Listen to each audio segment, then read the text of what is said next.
Hey guys, so this is going to be a review of another sort of biography by Middleton. This one is called The Fear Bubble.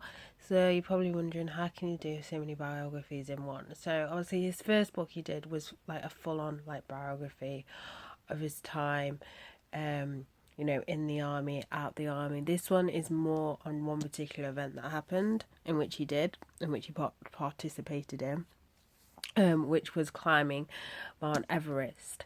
So, on top of that, he's also looking at the concept of fear and how, his idea on how to conquer fear and stuff like that.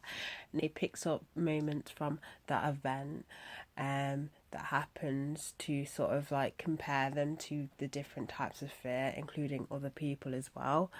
Um, I did enjoy it.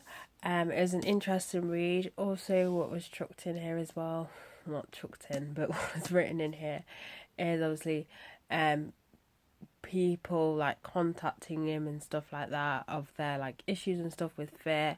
Basically, if you're wondering what his idea of how to conquer it, we'll go into it a little bit deeper in a bit. But basically, it's how it's like a fear bubble and being able to like sort of not stay as long in this fear bubble and to be able to like pop it, if that makes any sense.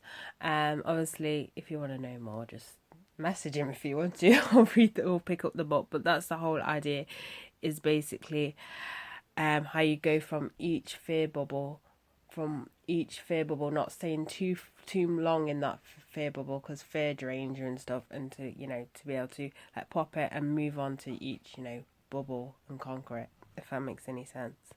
So as I said, I did enjoy with the read. I will put a little bit of a question mark on it, just a tiny little bit of a question mark, and say if you seriously are suffering from very, very severe, like severe anxiety, I won't get this book in the hopes that, you know, use it as like a self-help sort of thing. I definitely recommend that you go see a specialist, just because this is more, I mean, he did obviously um include one situation of this really depressed kid and his father, but he didn't know the outcome of that, if that worked, what he said he said to his father, and which he should do to try and get him out of this like deep like depression.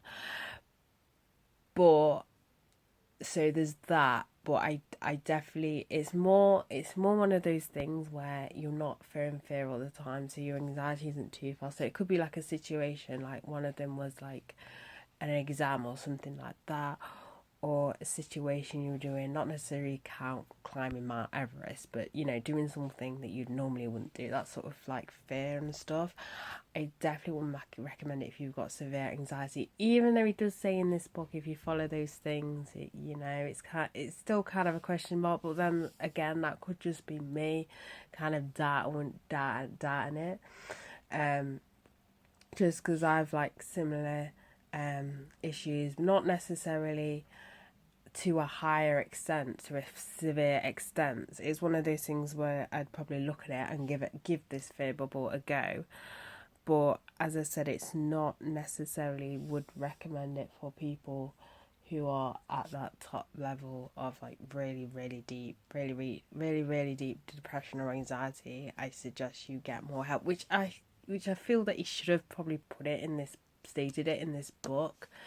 Because there were a few reviews on Goodreads where they were like, there were a little bit of question marks on there, because he's not necessarily a psychologist, but you don't have to necessarily be a psychologist. It's what works for you, but maybe just state it as that. Overall, giving it a rating, I'd give it 3.5 out of 5. It was like between 3.5 or a 4, but I decided to give it a 3.5. But yeah, as I said, I do enjoy it. I wouldn't necessarily grab it in the hopes that it cure whatever issues you have. But it was a good read, like seeing his journey, obviously climbing Everest, which I would never freaking do. It just sounds like, no, not for me. Not for me. But yeah, as I said, enjoyed it. I do recommend that you give it a read because it is a good read. So that's it for this review. So bye guys.